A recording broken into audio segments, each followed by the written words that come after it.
Good afternoon. Let's get started with our business section. And we are going to begin by singing the song that is our theme song for this weekend, Fill Us With Your Peace.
Welcome to our second business session.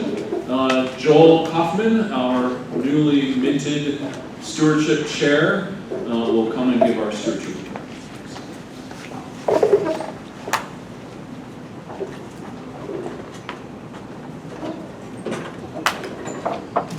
Hello everyone, I'm Joel Kaufman from Oak Grove Mennonite in West Liberty, and I'm part of the stewardship committee. First, we just want to start out and again thank everyone for your generous giving. We ended our budget year in March. We went into that kind of with a deficit, and we made a plea kind of there at the beginning of the year, and you guys delivered, and we ended up with a surplus last year, just over $10,000 from actual expenses. So finished in the black, and so that was good news from our committee. And so again, thank you everybody for that. The individuals and congregations that contributed to that. And, it was great to be able to finish strong on our year. We did approve the budget back at our March meeting, so we are, I think, typically you've done that at the ACA, and we did not do that this year because we approved it in March. And so just an update kind of where we are at year to date. We still need your giving because we are running behind. So through June to the end of June, we had operating income. Let's see if I can make sure I get my numbers right. Yeah. So yeah, for the fiscal year 26-27, we had an operating income for the year of $231,000. That's our budget, I guess. And the 231 is what we expected for income. 238,000 is what we budgeted for expenses. And so far this year, we are $17,000 less than the budgeted amount of $62,000, and expenditures are about $3,000 less than expected at this point in time. So we spent a little less, but income has been a lot less for that. So we have a deficit, and just the update as far as the July update, we're still running behind. So to encourage your congregations to give to the conference and encourage those in your congregation to give as well.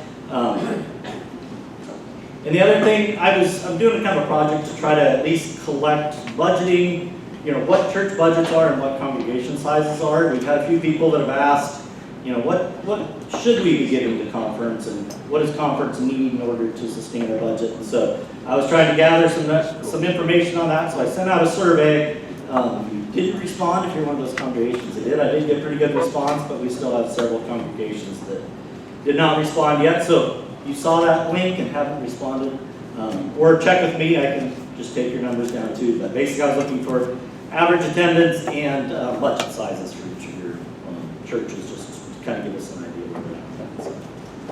Thanks, Bill. Thank you.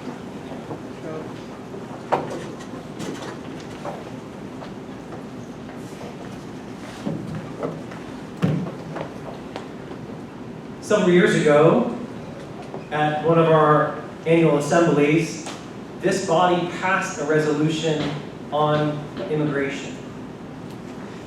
Now, it's been several years since we've revisited that, but we thought now would be a good time to just remind ourselves of what we agreed to do together, to review the statement. I realize that the winds of politics are always changing. It wasn't just a few years ago that one political party was affirming of immigration and wanted to try and get more people, more workers in, and then the winds changed before we have questions about that. And so we thought it was good to speak as a conference what we believe about immigration from a biblical perspective, with footnotes highlighting scripture verses about what we believe about people and dignity and what God has to say. So, I bring this to you again today just to reaffirm our resolution on immigration. Is it in front of people? Would it be helpful if It's on the ACA documents, and there are a few copies on the table. There are some copies in blue on the tables, thank you. I won't take time to read it now, I will here in a minute. but we are going to have, Rochelle is going to talk a little bit later about that as well. First reading. And so, anyway, that's going to be available, but I just wanted to bring it to our attention. And then the second thing I would add before I introduce Brazo is, if you remember being at that resolution, ACA, and remember passing it, and then promptly put it away, or it's in a file somewhere, I would just simply ask you, how is your congregation interacting with this resolution? If it felt like it was too much to take on at that time, ask yourself, is God calling us to, again, engage with this a little bit now, and maybe reach out to our neighbors in response to this as well, if you're a church that hasn't engaged with this. At this time, I'd like to go ahead and introduce Brazo and Brazo to share a little bit about their work.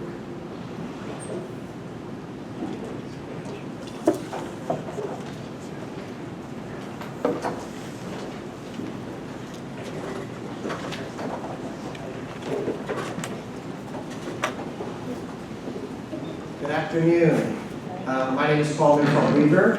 I'm the chair of the Brazo and Brazo Support Committee. And Hi, good afternoon. My name is Marty Messa, and I'm a part-time worker with the Brazo and Brazo, kind of the one that meets with the people and tries to connect them.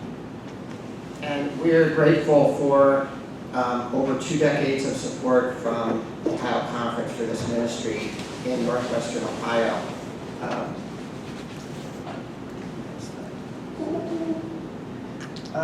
There are 4 congregations in addition to Ohio Conference that support this ministry. Salem Mennonite Church, Elida, Lima Mennonite Church, First Mennonite Church in Bluffton, and Grace Mennonite Church in Pandora. The project's been going on since 2004. And some of you may recall Paul and Ann Conrad being at these conferences and sharing about the work that they were doing. And the work continues. We heard about the resolution a little bit earlier, and I wanted to include this one verse. There are many, many references to welcoming the stranger throughout the scriptures, and I think that all of you are well aware of that, of our mandate. I think the challenge is figuring out in every day-to-day, in reality, in the world we live in this country we live in, the community we live in, how to live out faithfully that command to be welcoming the stranger as parts of this nation, this community, and our churches. So we want to share a little bit about what Brasso and Brasso's been doing, tell you a couple of stories, and share a few of the challenges. Yeah, so again, I just want to say thank you to the Iowa Conference and also those member churches that support us, because without your help and without your love for our neighbors, we couldn't do what we do. So thank you for that. The realities for the immigrants, and I don't know in the surrounding counties and Allen County what the numbers are. I don't know if that's been published anywhere, but I know there's 3 organizations that kind of reach out to help the immigrants in our communities. And we all kind of come up with different numbers, but we're aware of a large amount of people, and we know that there's not a lot of services for them, and also then you need to make friendships with them, and that's kind of like where we started out. We would consider ourselves kind of like friendship evangelism. Get into them, bring them to church if they want to, but provide to them sort of like a welcoming hand, whether they're new to the county, to the area, or if they're new to a situation, which could be scary for somebody. So a little bit about me. I grew up overseas, born and raised in Ecuador. I kind of had that same experience coming to college. So I spoke the language and I looked like I belonged, but I was a total fish out of water. And I sort of had to struggle on my own. And so I feel empathy towards these people who come in. A lot of times they'll have family and they'll have like connections, but it's the day-to-day challenges. And then on top of that, just the misunderstandings from people in the community who just really sometimes don't give them a good time. And so the realities for the immigration in the last year and a half has switched. And in the 2 decades that we've been working, there's been climatic changes based on who's in charge here, who's in charge there. But I've never really felt fear from them, except for going back a year and a half. And I work in the Delphi City schools, and I have about 50 ESL kids. About 80% of them didn't come to school for a week. It was just difficult, and my administration was very, very kind.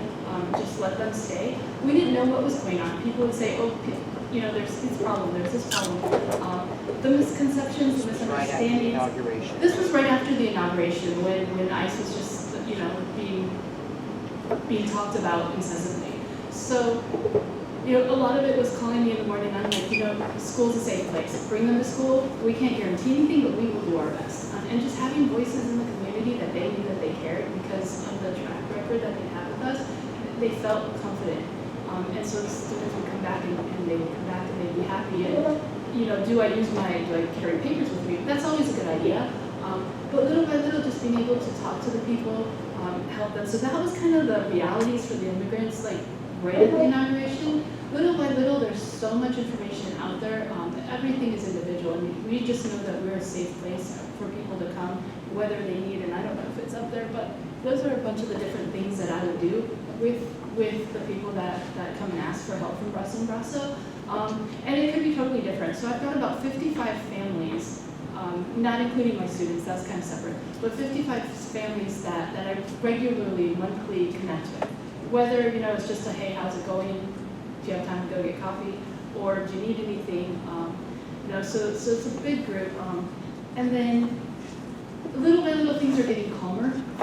Even though the situation changes for different immigrants in the area, I think people, at least once they're educated, have been able to be kind to them. A story from the school, we had one girl who was born here, she just happens to be Hispanic. She was coughing and some boy told her, if you keep that up, we're gonna have you deported. So she came to me crying. We talked to the boy, he had heard it from a friendly friend. We talked to him, he didn't even know what the word was. So little by little, we were able to talk to our school kids and say, have some empathy. Let's look at the realities. Let's see what these words mean. And let's try and make ourselves a safe place for our friends and family. But people are treating immigrants differently, and it has gotten better in the last couple of months from the people that I interact with. And then a story, just a couple stories to let you know where your support is going. There's a family in the area in Allen County who has 2 twin girls who have had some health issues, and everywhere they go, they get the runaround. They're Spanish speaking, but that's their second language. Mixteco, which is like from the Oaxaca area of Mexico, is their main language. And so it's hard for them to interact with like the tablets when you have translation. And so we've just been finding ways to help them. And it takes a while because first I have to look at places that will accept them. There's no insurance. And just little by little, and we've been making connections. And now we have people coming to their house, giving them services, allowing them to get free glasses. And it's just amazing how if you go with them and they don't have to go by themselves, even if there is like a translation service, that they learn more, they get more courage, and they see what the benefits they have. Instead of just being afraid, because they always said that they felt invisible, that they would go home, they would go to school, and they'd stay at home, and now they feel like they're part of the community because people care. And that wouldn't have happened if they had just, had to go to the hospital and relied on a screen connected to a rolling thing. And then another story, there's a lady who had to flee her country due to what they call the vacunas, the vaccinations where you have to pay to keep the mafia from taking, in certain cases, your life. And she fled, and she's come here, and she's tried to find a lawyer, and the lawyer fell through. Somebody had her call me. I don't have any legal background, but I do have some connections, and we were able to connect her with somebody who could actually help her. And she said that had she gone on her own, she wouldn't have known because, there's good lawyers and there's ones that try and take advantage of you. And so she's just very grateful in all of this. She's come to know Christ. And she's thankful for that experience that has helped her not understand that just escaping a bad situation, but now she's found something that she has peace in her heart. Even if she doesn't get her amnesty and she has to go back home, she knows she's not alone because she's got God with her. So those are just a couple of things, and I could go on, but those were the 2 that I thought were most beneficial to share with you. And again, just thank you so much for your support. One last thing I'd like to talk about today, and I'm sure most or all of you have heard about in the news, the end of temporary protected status for Haitians in the United States. There's about 300,000 people who are here, who are citizens of Haiti. If you know anything at all about the situation in Haiti, life is very difficult there, very dangerous. I spent time this past Tuesday with a Haitian family that had to go to court in Cleveland, and they were just talking about what it's like for their family members still back home, and despairing of what they will do if they are forced to return. This family's applying for asylum. As you may know, that judges, immigration court judges who are employees, they're not the judicial department, they're administrative, are being dismissed if they're too lenient, if they listen too carefully or too sympathetic with people's asylum claims. So it's become harder and harder for people's claims for asylum and their development of their court cases in order to gain the right to stay here, even though under U.S. law, someone who has a reasonable fear of persecution because of membership in a social group, political persuasion, racial, religious, or other reason is allowed to stay here and classified as a refugee. So this is a challenge. And I just wanted to say that this past Monday, temporary protected status ended. Tuesday was the day I went to court with his family, and they were extremely afraid because often ICE agents wait outside the courthouse or outside the courtrooms even, and as these folks, even though they are in a legal process, they're applying for a legal position, they followed all the rules, they are still deportable because they don't have permanent status. And in addition, that happens sometimes to people who have a green card. There's the detention center a little over an hour from here in Northwest Ohio, near Stryker. And there's 60 detainees there. And 90% of them have no criminal record. They have no legal case against them. They're there on a civil hold on immigration issues. So I just want to point out, I'm going to end here now, but this information comes from ABLE, Ohio, Advocates for Basic Legal Equality. They have offices in Toledo, Dayton, and several other places in Ohio. And they issued this about 2 weeks ago. I have a few printed copies of it, which I'll leave here if someone wants to look at. And it's just to make sure that those of us who may have contact with immigrants are aware of the rights they still do have. There's still a right to due process. Even if it's not always honored, there's a right to due process. In our area, there's about 2,000 immigrants in Lima. You all are probably aware that there's many more in the Springfield area.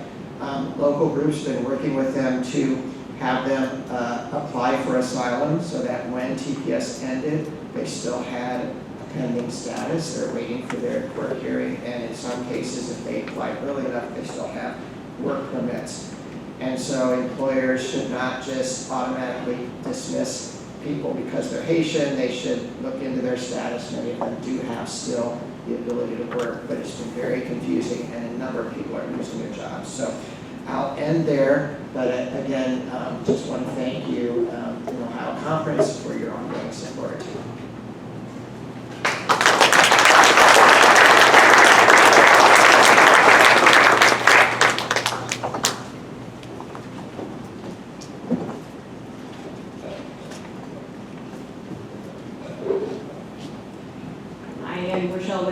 With Millersburg Mennonite, and just wanting to help us take some time to follow up. You heard from Jeff that this body passed a resolution on immigration back in 2019, and we've heard about the good work that Brazo and Brazo is doing. Thank you for that, and also to Open Arms, who also does excellent work within the state of Ohio.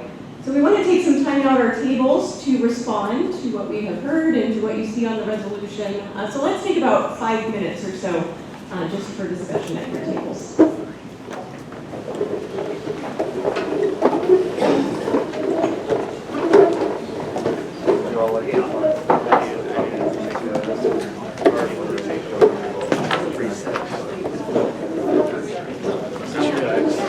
Oh, yeah.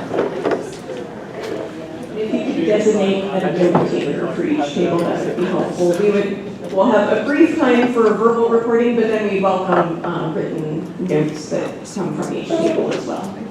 If someone wants to take notes that are legible to other people, because that kind of disqualifies. Do we have sharing mics?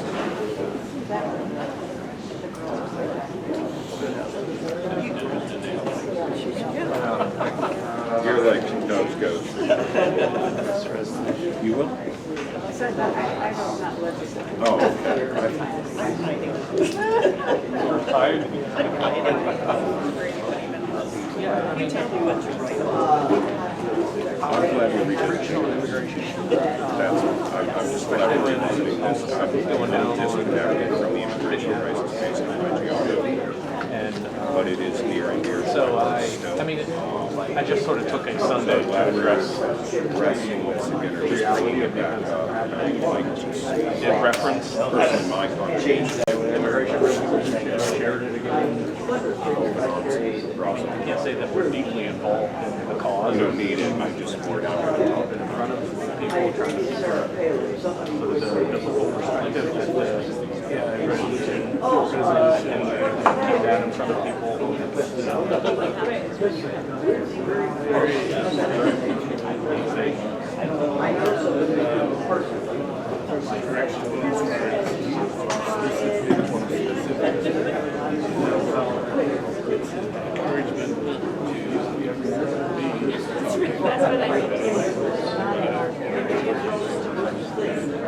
But I was surprised how close they were.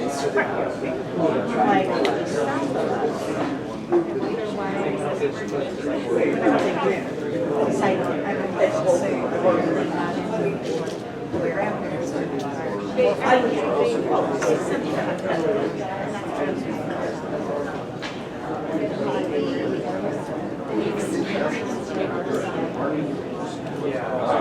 I would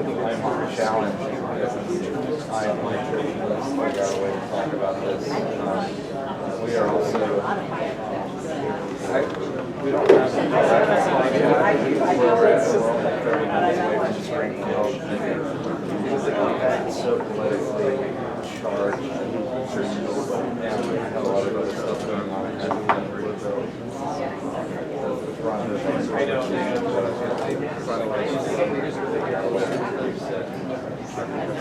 We had open arms, come one time to speak, and we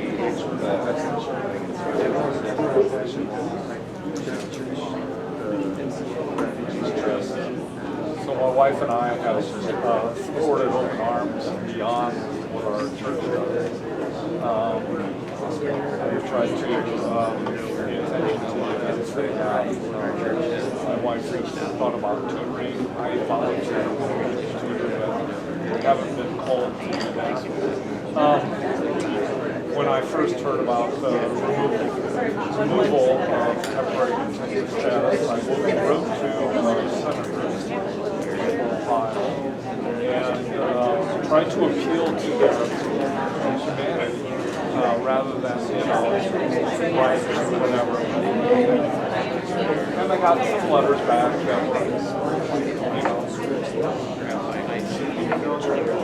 generic. And last week, I forget who it was, but I'll finish. But, About one more minute. it was either MCC, Washington, or something that was one of the candidates in the field.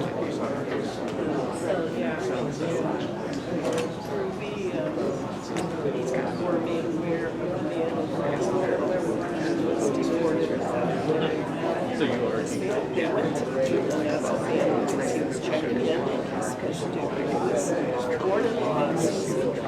Parents helped me here. They escaped here. He had status with class citizenship. So they went to check him what he was supposed to do, and he was apprehended right away and saved alive. Susan, you're going to wrap up the spot that you're on. He's been here since he was 6. He has no idea what to do in McDonald's. He worked at the CA for 4 years. And we welcome hearing, we don't have a long time for comments, but we'd be glad to hear from just a few of you. If there are any highlights or things that you heard at your table that you want shared with the whole group, we have microphones that can be brought around to you.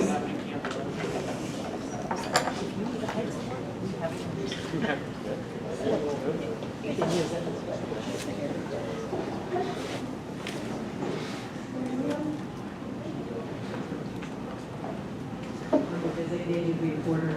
I just wanted to mention one thing. Our representative from Levites mentioned that they, being a smaller church, had joined a larger organization, the Greater Cleveland Congregations, to help people that are impacted by the immigration policies. For example, organizing Saturday clinics, and made the comment that there are lots of, what do we do at the Saturday clinics? So it's a clinic for people that are afraid to go to the hospital because their information will be shared.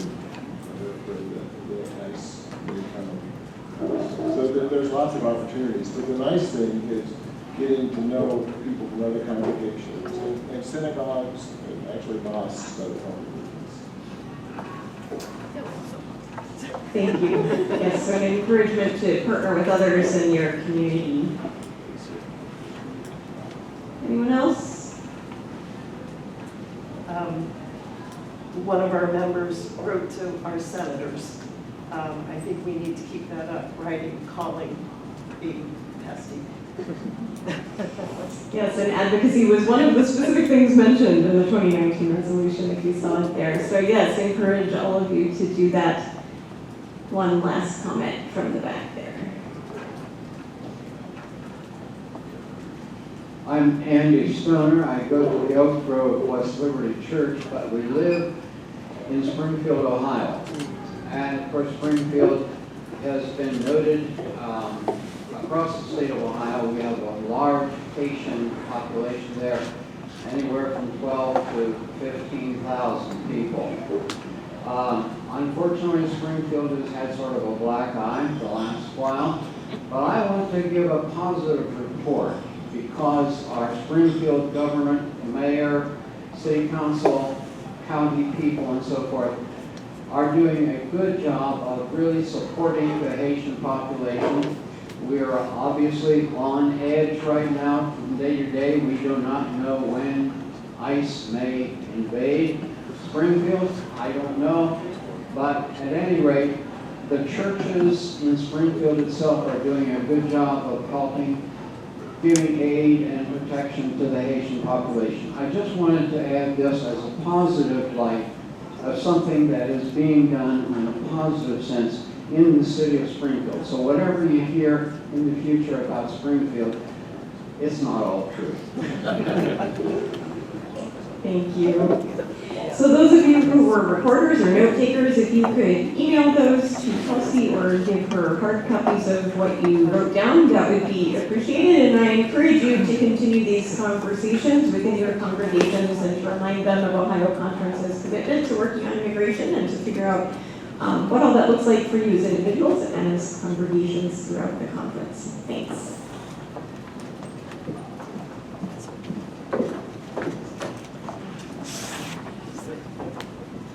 So yesterday we did some hard work of saying goodbye. And today we get to do the joyful work of saying hello. And so we want to introduce new pastors who have been credentialed in the past year. So Jason Pauley, Merle Byler, Priscilla Spiker, come on down. You can run like this. And I'm going to just say a few words about them, as well as Patrick and Christine Nofziger, who can't be here with us. And then we're going to have a time of prayer. And if you are a retired pastor, a spouse of anyone out here, or a mentor, when it comes to pray, we'll invite you to come on down and we'll lay hands on these folks and pray for them. The first person I want to introduce, where's Merle? Did he leave? Tisk, okay. You're praying for him, okay. So anyway, the first person I want to introduce, who stayed, who gets brownie points, is Jason Pauley, who is licensed towards ordination and installed as a pastor at Trenton Mennonite Church. And if you were at ACA last year, you'll recall that we celebrated Jason's graduation from the Journey program. And it was about this time that his home congregation was in the process of discerning their next pastoral leader. And so it's been a thrill to watch Jason step into this new role with enthusiasm and energy. He's really investing in the life of his congregation and his local ministerial. And this is a man who has a deep love for the Bible. And so we want to welcome Jason Pauley.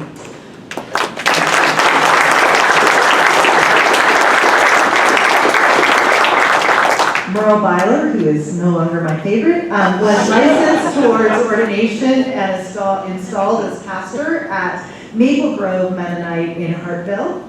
And Merle thought he was settling into retirement after serving as the executive director of the Mennonite Partners in China program through MCC when he returned to his home community. And Maple Grove recognized Merle's gifts, first asking him to cover a pastoral sabbatical, and then invited him to step into the regular role. And so Merle is appreciated by his congregation for his quiet, steady presence, his biblical preaching, and his dry sense of humor. And I was going to say, if you get a chance, ask him about his upcoming trip to Ireland, but you can't. So anyway, Priscilla Spiker was licensed for specific ministry at Danbury Assisted Living. She graduated this spring from the Call program at Heston College, receiving a missional leadership certificate. And in the past year, Priscilla was approached by an important mentor and asked if she would be interested in providing a Sunday worship service at Danbury.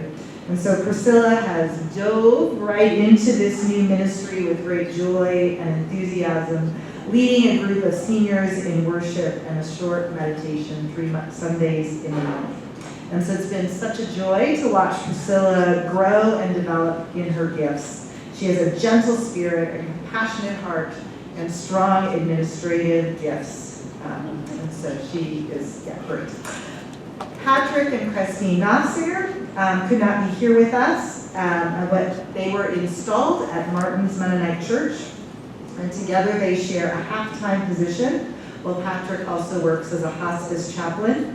And many of you may know them from the years they served at Millersburg Mennonite before relocating to Virginia. So we're grateful that they've returned to Ohio. Christine is a gifted worship leader and musician. Patrick is an outstanding writer with a warm pastoral presence. And together they bring a creative and caring spirit to their shared ministry. So now you can clap uproariously for this pastor. Retirees, come on down. Shall I make them run? No, Yeah. If it's just you, Andy, I don't know, bring a friend. Do we have any pastoral mentors here? Okay, that can be a friend. And our moderator, why don't you come up? Let's just lay hands on them and we'll say a prayer, and if you'd like, you can extend your hand in blessing to our folks here. All right, let's pray together.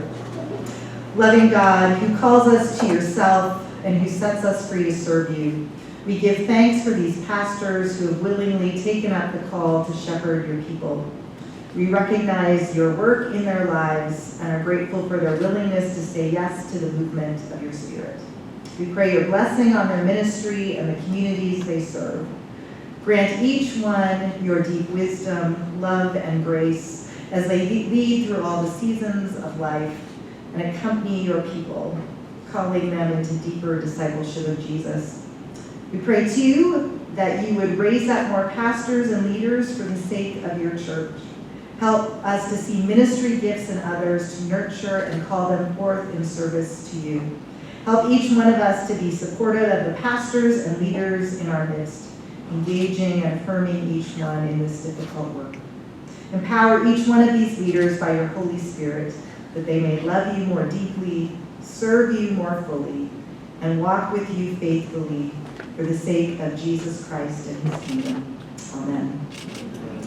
We now have a report from the Corinthian plant. So I invite Susan to come forward.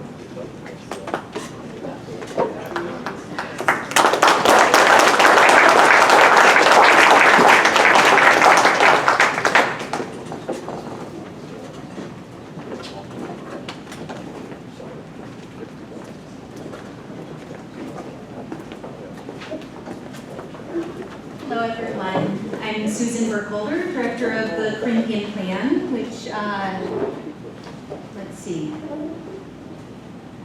Point it up the computer.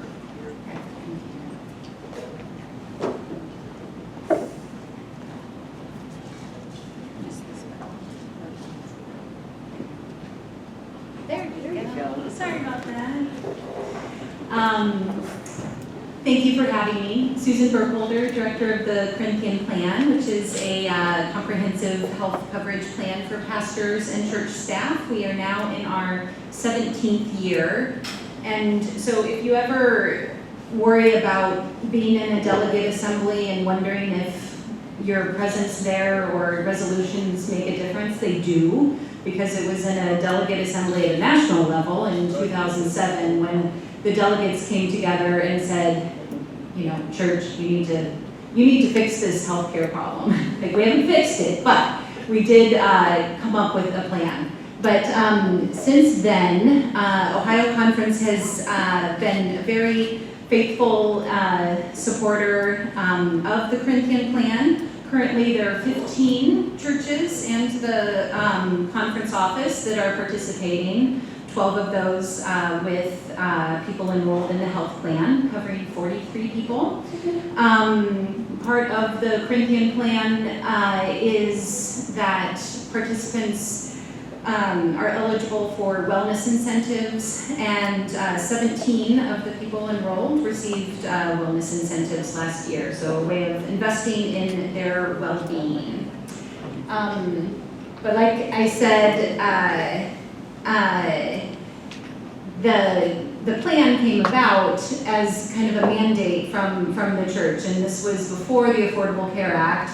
And so if you think of churches as small employers, we have, and sometimes of like just one person or a half-time person. So the church has hundreds of small employers all across the country that were having trouble finding health insurance to cover their pastors. And like I said, before the Affordable Care Act, if you had pre-existing conditions, you may have been priced out or denied coverage. So the delegates asked Mennonite Church USA to, come up with a plan and make it Mennonite. and so there are some distinctives that I really value about the plan that continue to make it a valuable option for churches. And one of those is the mutual aid aspect of it. So in addition to kind of sharing the risk among a pool of other people in a self-funded insurance plan, there's the Fair Balance Fund. So all churches that participate pay a small amount every year towards the Fair Balance Fund, and then that's used to help provide a subsidy for smaller congregations that really want to offer benefits for their pastor but aren't able to in their budget. And so that's a really, I think, a very powerful demonstration of the church's commitment to kind of health equity and mutual aid across the denomination. So it's a comprehensive healthcare product, vision, dental, mental health, spiritual health, and it has that denominational grounding. So a lot of congregations really appreciate that you can just send your check to Everence. And I heard from a pastor here yesterday saying, I know who to call, and someone will pick up the phone and I know they care. So those are some of the distinctive things that still make it a competitive, valuable product for people. So I really hope that that you all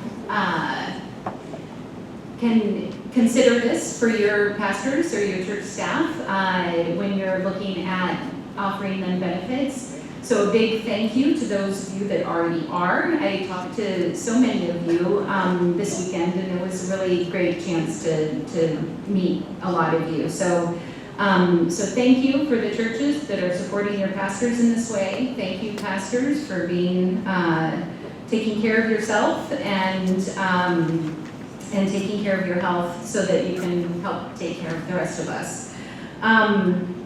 I just started this position in February, so I'm still doing things for the first time. So this fall will be the first time that I go through open enrollment with everyone. So I'm just extending the invitation to all of you to please consider this option for your pastors, and also please reach out to me. I do have to leave right now, but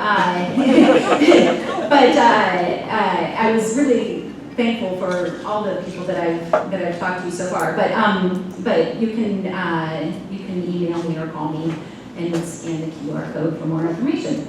But I also did have a book raffle, and I should have said, must be present to win, because I don't know, there's some empty people here, empty tables. But I had several wellness-themed books over there, and invited people to join the raffle. And so, could you draw a name? That's terrifying. I know, it's on you now. Sorry. All right, Winfred Stolzfuss. Woohoo! Yeah, okay. So, if it's not too disruptive, you can follow me over to the table and choose which book you want.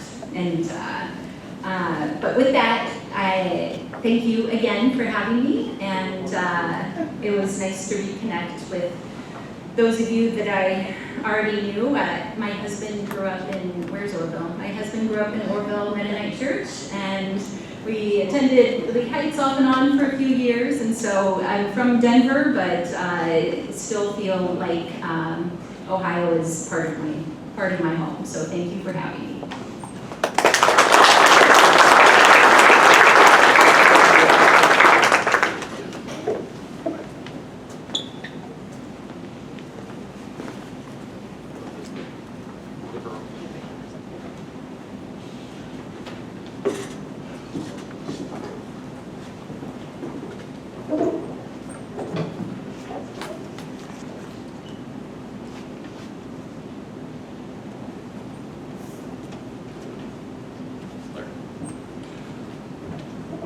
This year, every time we've gathered, we've had a conversation about engaging our communities.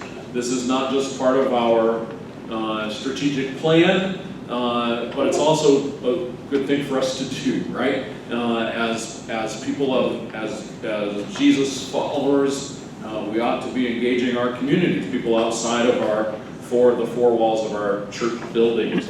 And so I would like you to spend a few minutes of your time at tables, again with somebody recording and turning that into Kelsey or Shaquez, so that we can hear your stories too, about ways that you have in your congregation or personally engaged with people outside of your communities. Sorry,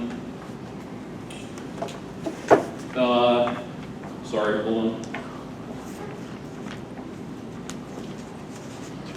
Yeah, maybe how you're going into the wilderness or worldly spaces to be God's presence there, to listen, to learn, to engage, to stand with, to build, to help. One way we've tried to encourage this, we introduced in the fall, I think, or maybe in January, the idea of a place of the year. We'll talk about that a little bit later, but a place where you normally go that you pay special attention, that you will go with open eyes and hearts instead of simply to do whatever it is you're going to do there. And we'll hear a few short testimonies in a few minutes. But first, I want you to talk at your tables. Now, I also am aware that Dr. Leslie covered a little bit of this with different words earlier, and how many people went to her seminar? So there was a worksheet that you did that has, you can talk about your worksheet too, because she had what did you used to do? There were 4 things. I didn't go, but I saw one. 4 things, you can use that too as a time, because that's all about renewal, it's all about moving forward, it's all about engaging in your community. So if you take 4 or 5 minutes, tell each other some stories. Is that good? Okay, thank you. We haven't started yet. That's okay. I can't remember exactly what I said to this table because I talked out of the table. Mr. Mennonite Church is 3 blocks from the college district, and we engaged college district students. One of the biggest outreaches we have is with the Lunar Party. And it's just like we exist at the National Students at the College of Worcester. Right now we're attracting even domestic students to the party. We've done it now for 6 years. In fact, every time I hold it, we hold it. Colleagues have come to us and said, well, you're going to do this again next year, right? So now it's expected of us. From the college.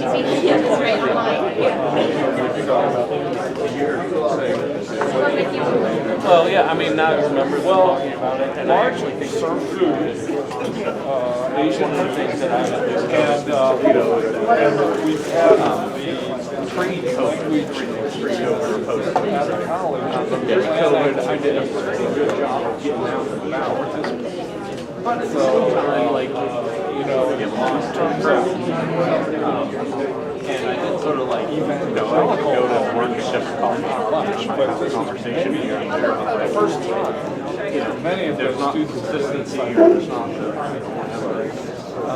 hardly makes any kind of impact, hardly build any bridges. So I do like the concept of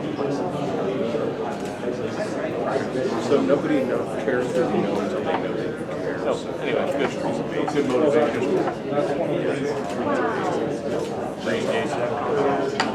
As far as our church has kind of been 31-year run.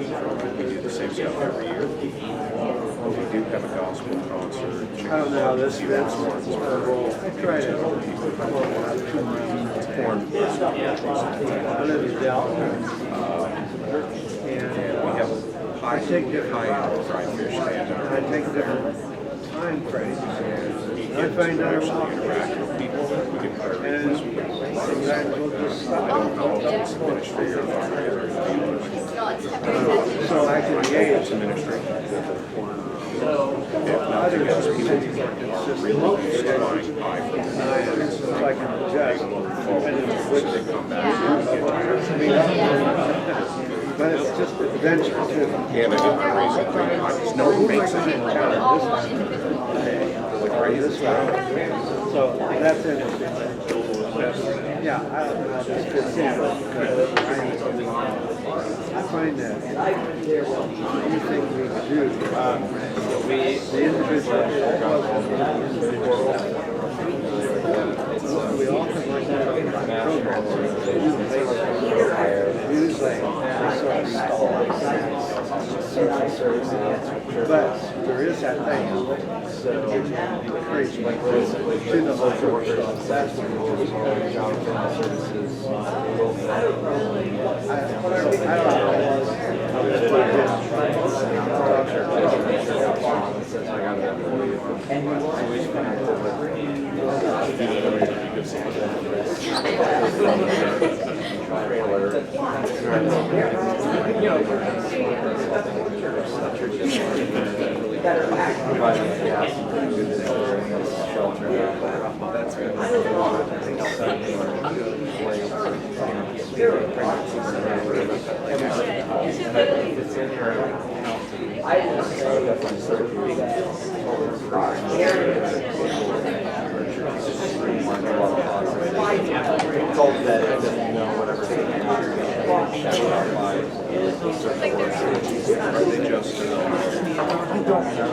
I'll look into it. That is You're not a spokesman. I mean, I've sat through several presentations and I don't know. It's I know for sure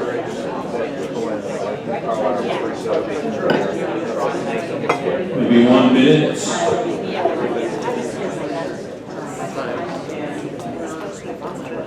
Take 20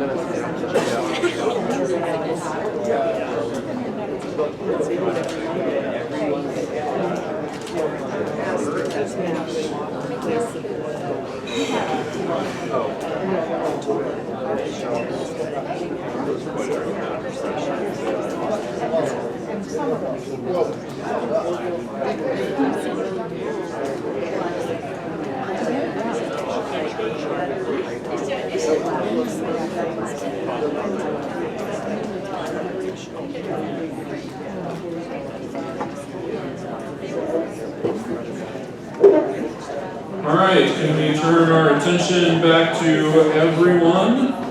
And do you have any stories that you heard at your table that you'd like to share with everybody? We have a couple of fine young folks with microphones that are happy to shove them in your faces. Jen. So our table listed a lot of things that the different churches have done in West Liberty, Oak Grove, and we have in South Union in West Liberty. We have West Liberty Cares, which provides food to people once a week. We also, West Liberty Care also helps financial assistance for people trouble paying their electric bill, heating bill in the summer, winter. We have ice cream socials that is ecumenical, raising money for family and community. We have one church that's partnering with the Youth Lutheran Church in their community to get school supplies, and also working with Habitat for Humanity. Another church is opening their building once a month for artists to come to the community. Plus, they're planning a pavilion to be built next to their church building in downtown, where? Millersburg. Nice. Others?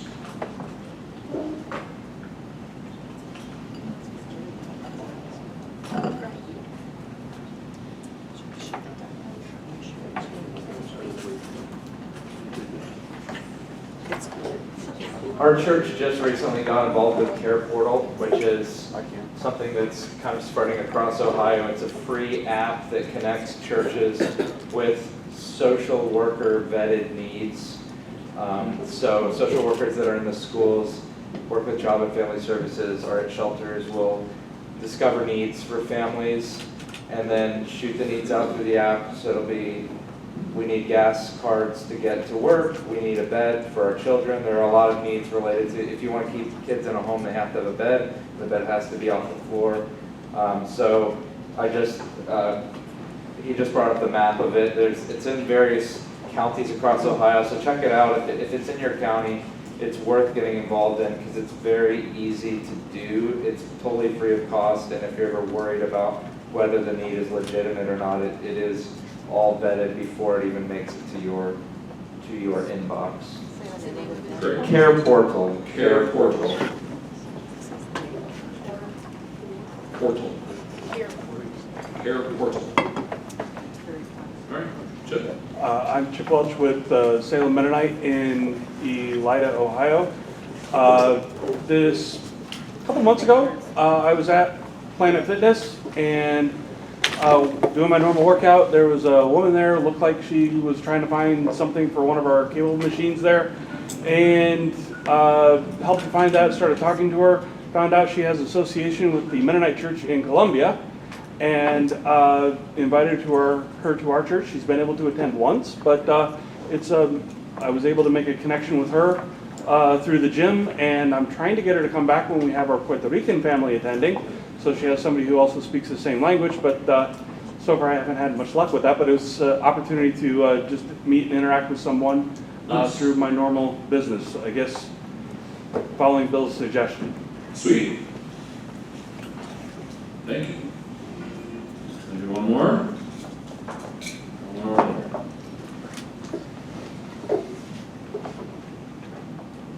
more. This is Joe Muller from Toledo Mennonite Church. I'm in a group of one at this table, so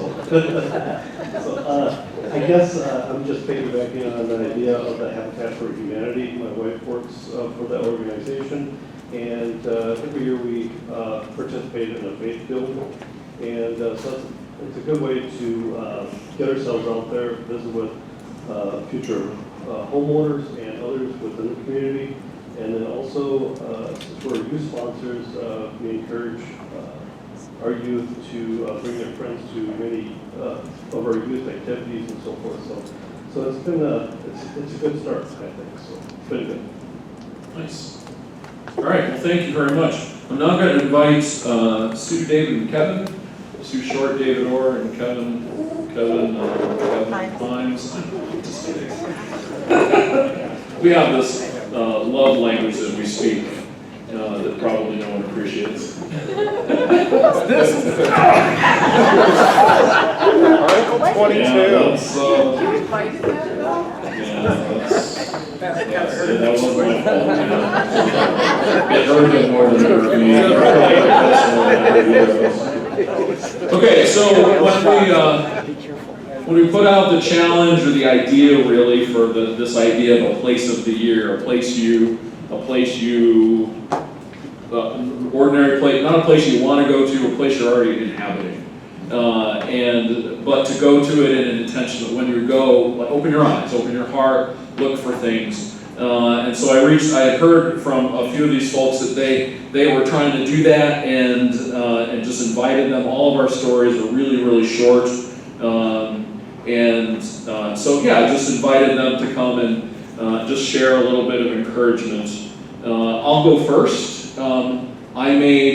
I have done this in the past without the place of the year language, but this year I'll do this in my grocery store. I go to the grocery store all the time, and so I don't have programs to announce. I don't have this person came, I don't have any of that. But what I do have is my heart is different when I go there, and I pay attention to especially the new young workers. And there's a couple that I'm trying to just casually engage as I walk past. I'm not an extrovert, so I feel really weird. Well, hey, how you doing? Okay, well, but I'm trying to figure out ways that I can, just express care. And that's because when I go in, I'm not just hunting for the thing I'm looking for.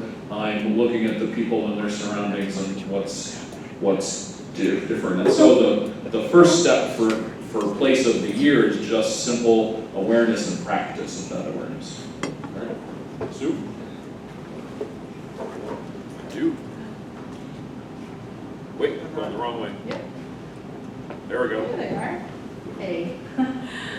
Sue Short. My place of the year is familiar to a few of you that live up in the northwest corner of the state, and that's Special Grounds Coffee in Wassian.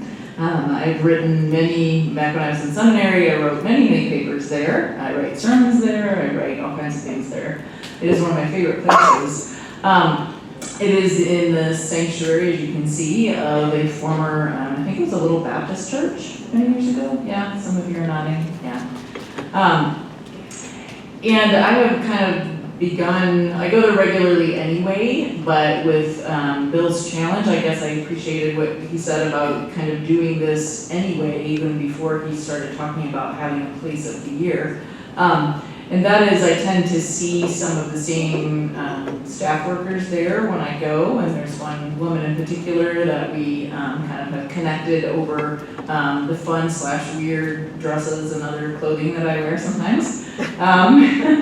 And so we kind of hit it off, and I always make it a point to talk to her, and it's just kind of, I miss her when she's not there, and I look for her, and I know where she is, but yeah, it's become a good place for noticing also it's fascinating to me the different groups of people who go there. Like there are groups of retired ladies that go there after exercise class certain days of the week. There are sometimes birthday parties that happen there at the table right near me where they're bringing back gift bags and all that. One time I was there with a friend and we were looking, it appeared that there was a couple potentially on a really awkward first coffee date across the room from us. So that was kind of fun to look over and sort of cheer them on from afar or whatever. But it did not seem like it was going super well. Anyway, just to pay attention to the people who are sitting there. Like, are they engaged with others? Are they sitting there by themselves? Are they just to be aware of the presence and potential needs of the very real other human beings that are in that space with me. Creepy. David Slay. Yeah, no, he reserves that just for me. I'm David Orr. I'm a member of the Salem Mennonite Church in Lido. And I am the undisputed oldest lifeguard at the Lima YMCA. I work a couple mornings a week there, mostly for fun. And after hearing Bill talk about place of the year, I decided that the swimming pool would be my place of the year. And it's helped me to connect more deeply with members that come there to swim, and people have shared all kinds of stories about grief and joy and health struggles and faith. And Bill said 30 seconds, but yeah, you're done. Everybody else has taken more than that. So shortly after I said, yeah, this is going to be my place of the year, one of our regular swimmers, Betty, came in, and I asked her, how are you doing? She said, oh, not so well. And I might have just said, well, hope things get better for you, or, tomorrow's a nice day, or the weather report is more favorable for the rest of the week, or something like that. But I didn't. I said, what's going on? My best friend just died. Like a sister to me, 50 years old, lay down on the couch and just didn't get up. And we had a chance to talk about that. And I think that's the kind of interactions that being more engaged has opened up to me. Great.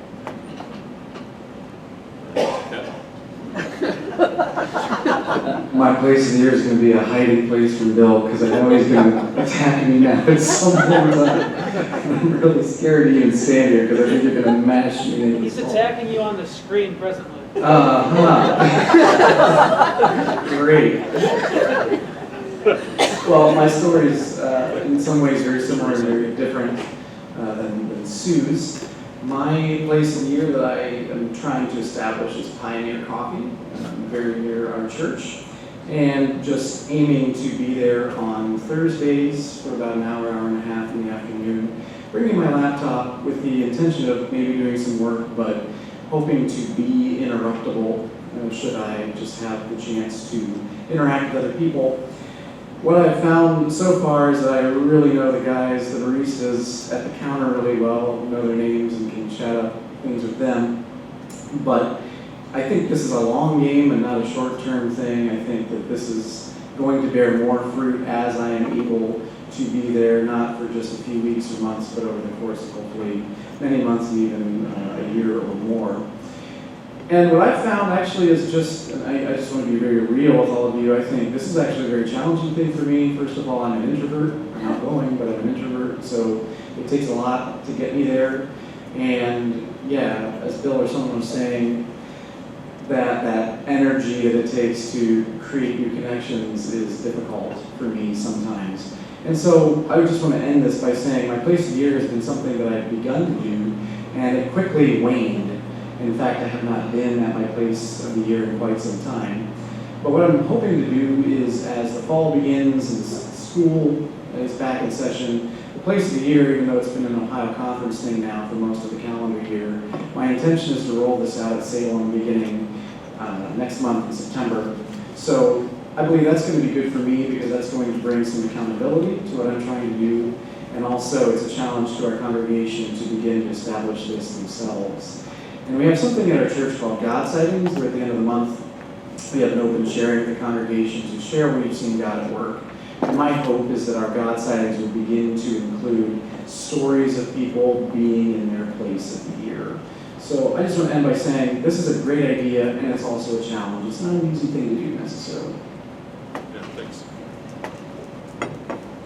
Yeah, so this is all under the category from what Dr. Leslie said about perceiving, right? This is like basic, low-level, like how do we learn, how do we teach ourselves, how do we practice the idea of perceiving, being aware of what's around us, and that's kind of the idea around this place of the year. Moving forward, let's talk about moving forward a little bit, pressing this out.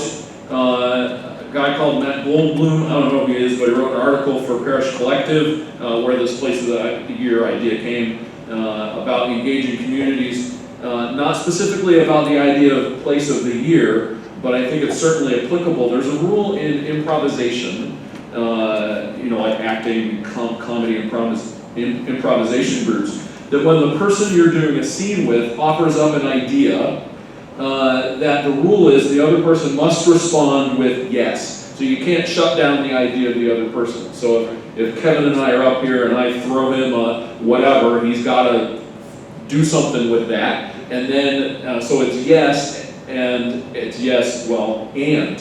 Because he would take that and then take it a step further or add something to it. And so Matt Goldblum thought, well, hey, this yes and idea is pretty interesting. So if we're listening to God, or if we're perceiving what God is up to around us, if we've just decided in our place of the year that we're noticing things, we've said yes, and then, well, what is the and?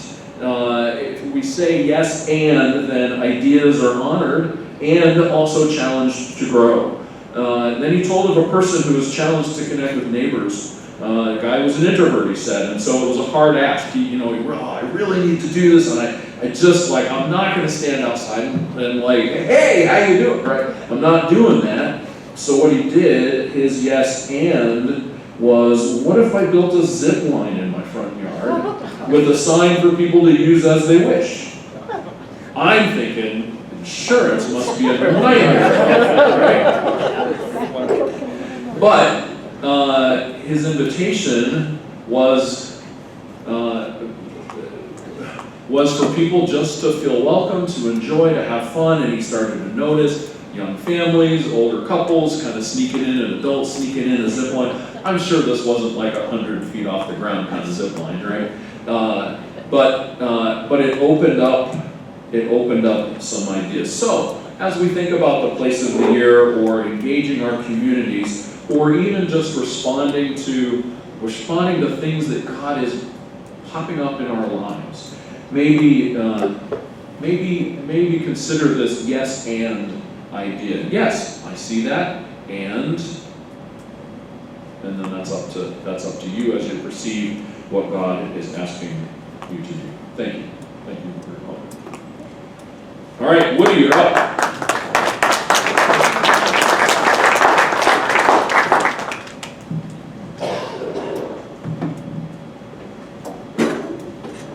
Watch out for Kevin.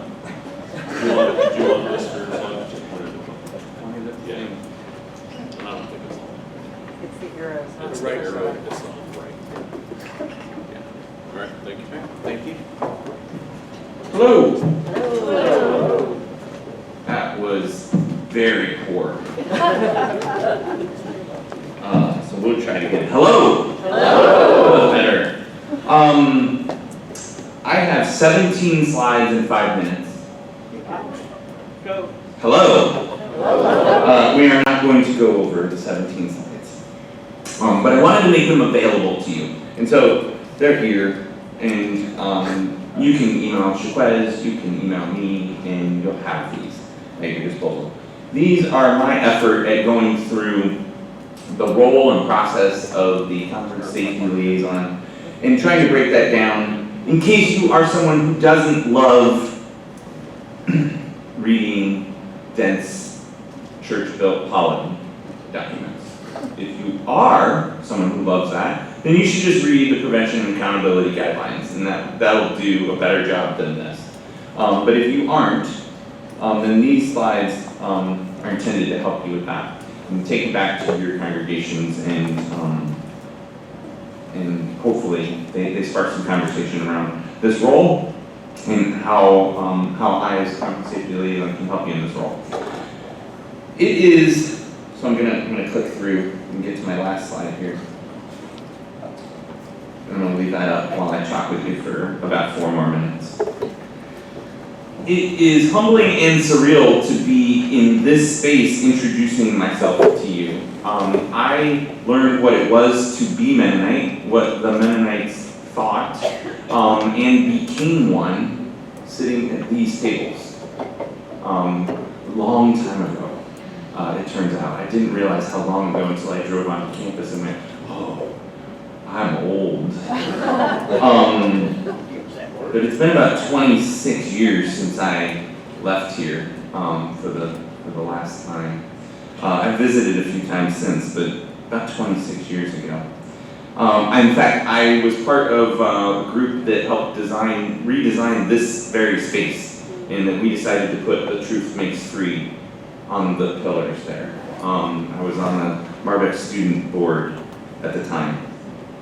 So it's a little bit surreal, and kind of full circle, because it was also in this space where I learned something about my vocation and what that would become. And it's from that space that I want to make an introduction to you today.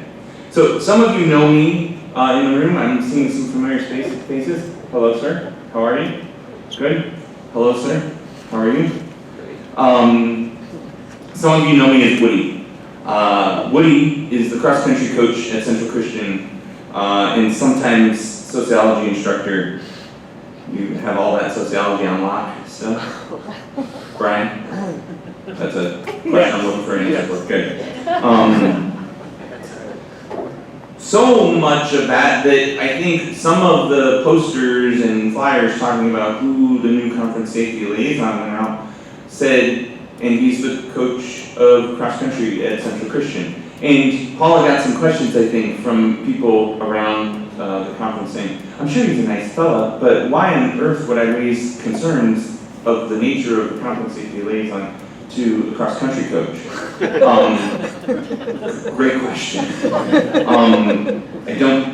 I don't think you would. I go by Woody in my personal world, but David, for example, knows me much more as Mark.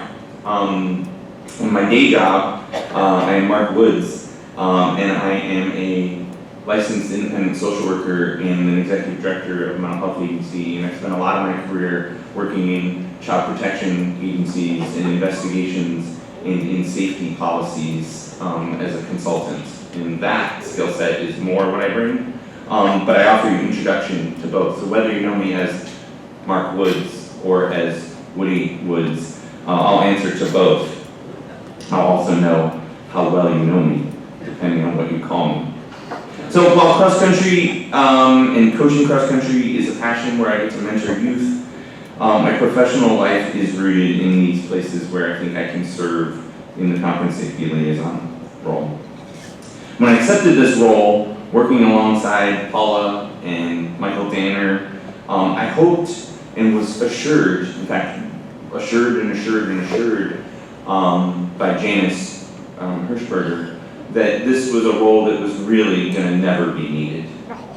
And I was like, that's great. I am here for that kind of job.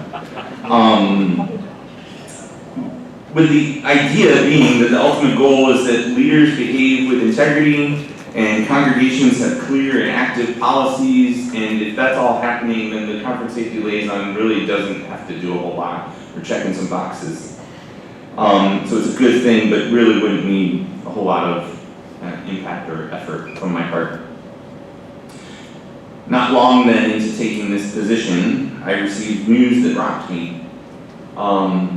Someone who played a really important role in the development of my son's, and I'm saying that plural and possessive at the same time, my oldest and my middle son's faith development, someone who I count as a reason that they know Christ, and now effort in their adult lives to make him known, had not met the mark that we'd expect of a leader in the Mennonite church, and had not met that mark as a leader in the Mennonite church in Ohio. This work isn't theoretical to me. It touches our homes and our families and our churches. The high school girls, 2 out of 3 of the high school girls that are here taking photographs run for me. These are the kids that I and all of us strive to protect and support and develop. And so I'm not here to walk through these 17 slides with you on the policy mechanics, although I will. If you give me a call or send me an email, I'll do that. Whether you need to dust off an old policy, whether you need to navigate some new process for how you vet volunteers, you don't have to figure that stuff out alone. That's the job of the conference safety liaison. My job was to simply introduce myself to you. So there's a face with a name, and you know it's not just the cross-country coach that's a Christian. There's also an all-around excellent guy, right, Brian? I guess in closing then, and I think I'm good on time, please reach out. We're developing this really as the plane flies. And so if you've got a question, I'll try and help you find an answer. If I don't have an answer, I'm going to go to my network of other CSLs, so Michael at the denomination, and try and help get those answers for you. Best way to reach me is via cell phone, because I'm often off doing things like chasing high school kids around a 3-mile course, yelling and screaming. It's all really positive, supportive yelling and screaming. Lena's not in the room right now to check me. Do not tell the truth there, Lena. I'll thank you for the opportunity to introduce myself. I'll linger for a little while, yeah. Thank you for what you do to serve our communities and serve our kids and to help make Christ known. Thanks.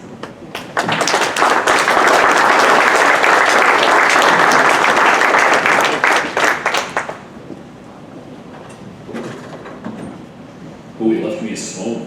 I have a new phone. Well, it's mine now, you left it.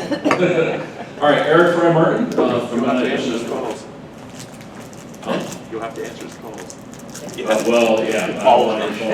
Yeah. You're going to need to be a practice on Monday.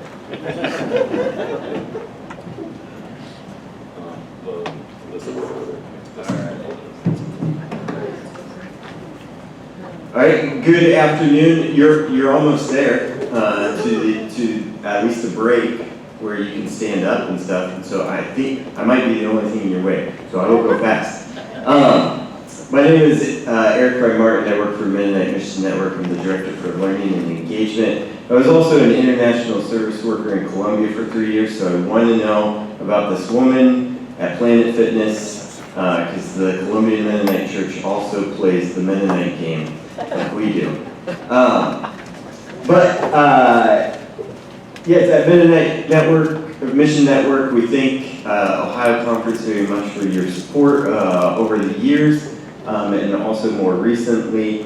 As Mission Network is the mission and service wing of Mennonite Church USA, or Mission Service Agency, and so we exist to lead, mobilize, and equip the church to participate in holistic witness to Jesus Christ in a broken world. And I think in many of the ways, as we've talked about over the past hour, in many of the ways that you are also doing as well.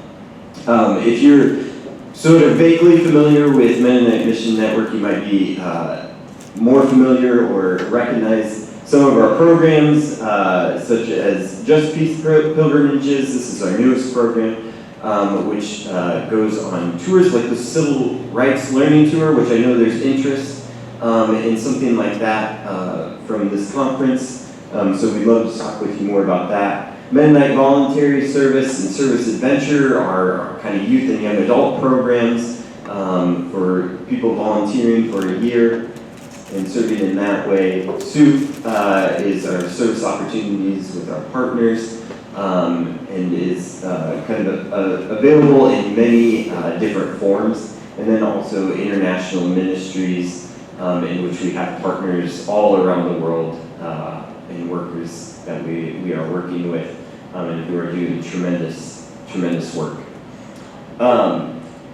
Some of the ways that Ohio Conference has particularly been invested with Mennonite Mission Network is through your support of some of these international ministries happening in places like Argentina, in Quito, Ecuador, the Bravo Wigingtons, in France, with Kate Whitmer, in Ghana, with Tony and Matthew Crable, and in other places which your churches have decided to connect with. And it's not through your sort of prayer and financial support, but you've also sent people out as these people through our SOUP program have also gone out just in this past year and served in that way, and we thank you for that. We have been kind of launching this Mobilize for Peace. This is part of our development campaign, but also kind of our theme that we are leaning into in such a broken world. We need people who are working for peace now more than ever. And so we would love for you to join with us as individuals and congregations to think about how we together can mobilize for peace and the ways in which we're already doing that in the world. As Dr. McClendon noted earlier, one of the things I will take away is this idea of memory and imagination being married together to create discernment. And so in many of our memories, we have a memory and a strong tradition of overseas mission, going out to the ends of the earth, and doing great work in spreading the gospel. Perhaps in our memory, we have memories of alternative service in the face of compulsory military draft, which then, even after the draft was gone, spurred generations of young people who were seeing a year of service as a viable and good path for their lives. And so we have those memories, and however, we also live in a time that maybe now we need new imagination. So what does mission look like in this time when the world feels smaller and people across oceans seem much closer? Maybe it seems like we don't need to interact with the overseas mission as much. However, I would imagine in this time, when we are being tempted to be more and more individualized, to put ourselves and our nation first, that our connection to our siblings in Christ across the world is never more important. In a time when there is no military draft, we may ask, do we still need alternative service programs that existed when there was a draft? I would imagine that perhaps nothing could be more alternative to an individualized, militarized system in which we are surrounded by greed, violence, and unjust systems.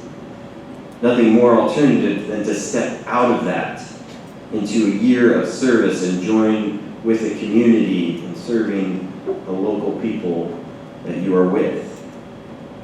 Investing ourselves in the mission of God doesn't just give something for us to do with our extra time and money, if we have any of that these days. It also transforms us and strengthens our identities as followers of Christ. But ultimately, we don't just do mission and service for the sake of ourselves. Ultimately, I imagine if our programs go away, that perhaps you and the people in your pews might feel that a little bit. However, who would feel it most is the single mom who can't send her kid to the daycare, which doesn't have the capacity now without the volunteers from Service Adventure.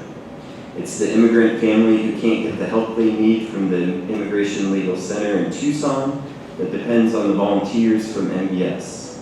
It's the church leaders in Ghana who don't have access to the nonviolent resistance tools they need to prevent the next civil war in their region because the workers and theological centers who we partner with can no longer function. This is all God's mission. It is not ours. And so we trust that, as Dr. McClendon said, God is not done. And we strive to have eyes to see and ears to hear so that we can perceive what God is doing and join in. And we know that if we want to go fast, we can go alone. However, if we want to go far, we can go together. And so we want to go together with all of you as our constituent congregations and with our partners across the street and around the world.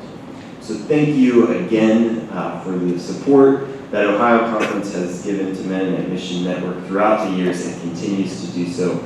We are very grateful and hope very much that we can continue to build God's dream in this world together.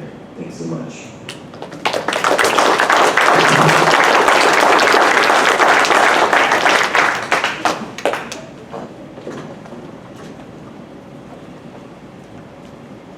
Hi everyone. Thank you again for attending. We could not make this event happen without all of you, and we are so grateful to be spending this weekend with all of you. So thank you for being here, and thank you for being valued members of our conference. We have some upcoming events that I want to put on your radar, and a lot of these have been sent out in the perspective to your emails. So first coming up is fall cluster meetings. On September 17th, we will be at Worcester Mennonite Church, Worcester. There you go. On September 22nd, we'll be at Elida, Salem. September 24th, Toledo. And September 28th will be a virtual meeting. After that, we will have the Credentialed Leaders Bible Study that's happening on October 28th at just kidding. We actually have Women in Leadership Retreat on October 9 through 11. This is being held at the Jesuit Retreat Center. We have 30 spots left, so please encourage women leaders in your congregation to attend this event. There are some flyers on your table that you can take back to your church with you. There is a registration link in your email. I'll be sending it out again. It was in the previous perspective. And this will be on a first come, first served basis. So please register early. Okay, now the Credentialed Leaders Bible Study, October 28th at Bucyrus Library. More details about what is being planned will be coming out soon. The planners are Paula, Jacob, Dodson, Joel, Jake, and Rebecca. So many thanks to them for all the hard work that they do to plan this event for you all. And we haven't even finished ACA 2026, and we're already talking about ACA 2027. Please mark your calendars for June 18 through 19. We will be going to Central Christian and possibly Camp Luz, so we'll be in the Kidron area. We're going to focus on generating more youth interest, and the theme verse for the conference will be, well, for the next coming year, will be from John 20. The passage will be from there.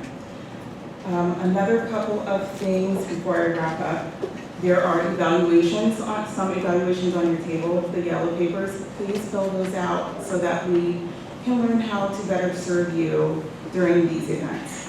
Or the QR code. And there's also a QR code.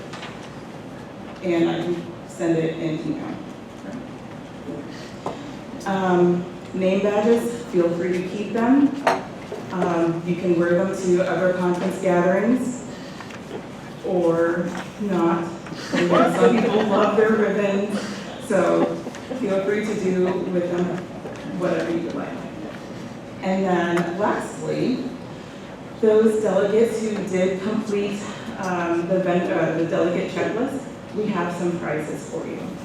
So we have it broken down into two categories. Those who completed the survey completely and those who did part of it.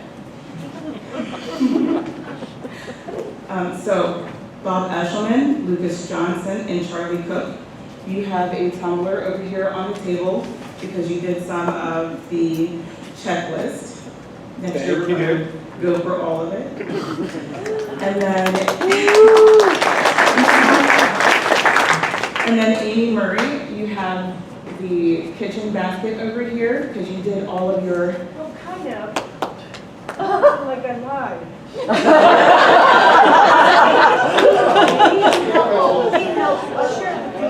Okay. You guys can work that out.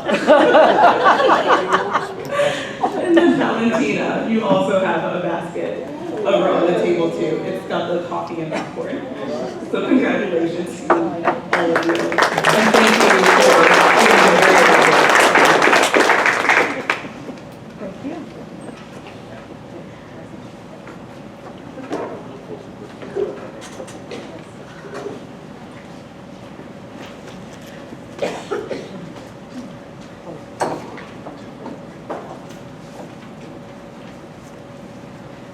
The Resolutions Committee does have one resolution of thanks.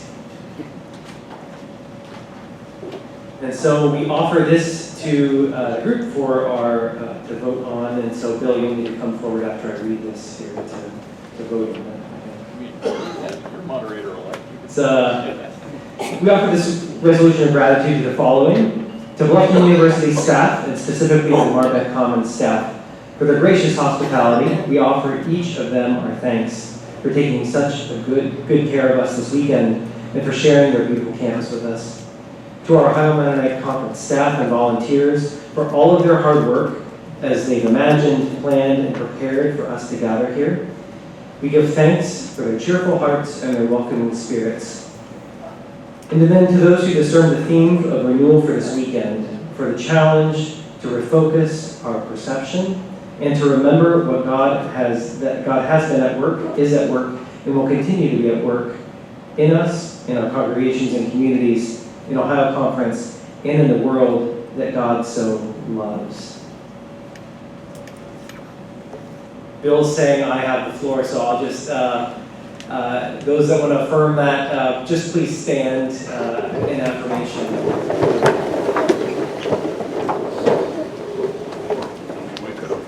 And you can applaud.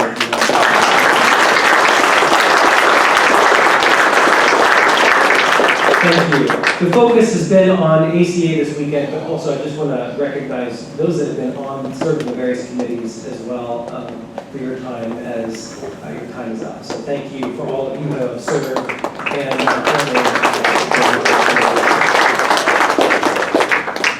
me offer a prayer to close, and then we'll be dismissed and we'll transition to worship as well. Let's pray.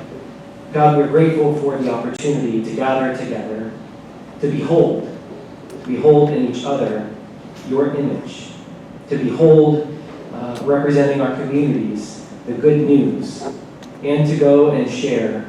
God, we recognize that you offer us living water, and we don't want our schedules to be filled up with just one more thing. But as we go from here, may we experience that joy, that grace, and that peace.